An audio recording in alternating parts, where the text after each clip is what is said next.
Hey guys, it's me Pavitra, and in this video we're gonna look at the real reason why SpaceX chose methane as the fuel for their next generation Starship rocket. Now, in case you've been living under a rock, I suggest you watch this video right here which tells you briefly about what Starship is. But if you already know a lot about Starship and methane, let's get started.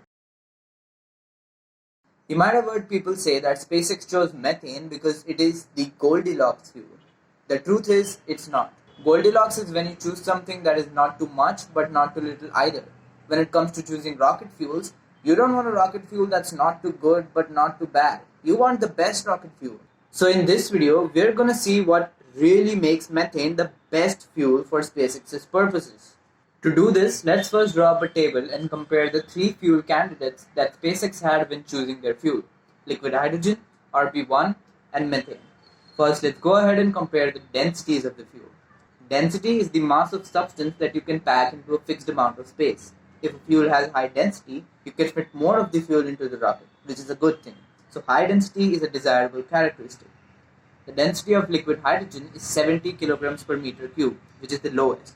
The density of RP1 is 810 kilograms per meter cube, which is the highest, and methane lies in the middle at 420 kilograms per meter cube.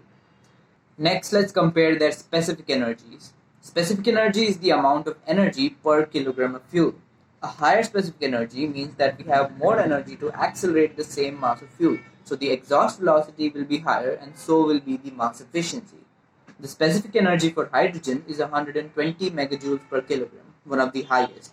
The specific energy of RP1 is 44 megajoules per kilogram, the lowest of the three. And the specific energy for methane is 51 megajoules per kilogram. So now we can see hydrogen make up for its low density with a high specific energy. But methane is still in the middle. How is it the best? That's coming up just in a minute, but first we need to compare their energy densities. Energy density is how much energy they store in every meter cube of volume. It can be calculated by multiplying the density and their specific energy. So let's do that. The specific energy for hydrogen is 8400 megajoules per meter cube. For RP1, it is 36,000 megajoules per meter cube. And for methane, it's 21,000 megajoules per meter cube. So we saw previously that hydrogen made up for its low density with a high specific energy. But turns out it wasn't enough. Hydrogen has a very low energy density compared to the other two fuels. But we still can't see why methane is the best. Not yet. Methane really starts to win when you compare the cost of the fuel. So for each fuel, let's calculate the cost for every gigajoule of energy. Hydrogen comes in at a whopping $120 per gigajoule. RP1 is significantly cheaper at $27 per gigajoule. But here's where methane finally wins out. It costs only $20 per gigajoule of energy. But you might notice that $20 is not really that much less than $27, and methane is much harder to store and transport. It has to be kept cold in the rocket and requires heavy insulation. The problem with RB1 here is that it brutally destroys the engine. Methane is much easier on the engine with a low combustion temperature and cleaner combustion products. And don't forget, SpaceX is going for reusability, so fuel like methane is appreciated. But even this is not it. You might have heard that the cost of fuel is less than 0.5% of the cost of the entire rocket. The rest of the cost is the cost of making the rocket itself. Kind of like how the cost of one filling of gas is nothing compared to the cost of your car. Now remember that the energy density of methane is lower than that of RP1.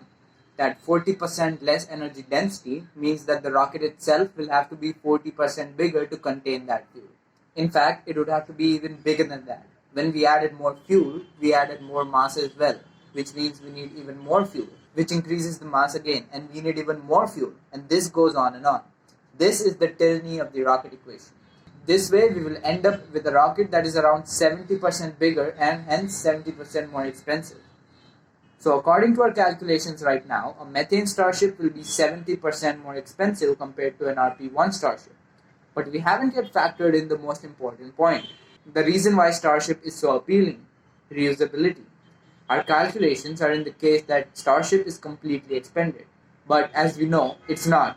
So let's assume that a methane Starship can do 100 flights without any maintenance. In a real life scenario, this will not be the case, but let's assume. An RP1 Starship in comparison can only do a max of 10 flights before needing major maintenance and part replacements. One methane starship can perform the same number of flights as 10 RP-1 starships. So the per launch cost of the methane starship is now only 1.7% of our original cost, and the per launch cost of the RP-1 starship is 10% of the original cost. Now we can clearly see why methane is indeed best for the reusable rocket. And if 100 flights without maintenance seem a lot to you, then take this. SpaceX will have to reuse a starship less than 20 times to make up for the lower energy density.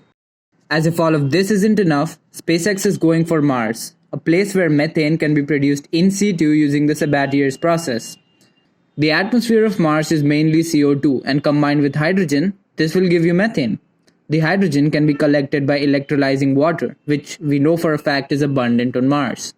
RP-1 on the other hand cannot be produced on Mars, and if one were to go to Mars with an RP-1 starship, then it would have to be 500% bigger so that it has enough fuel to get back to Earth.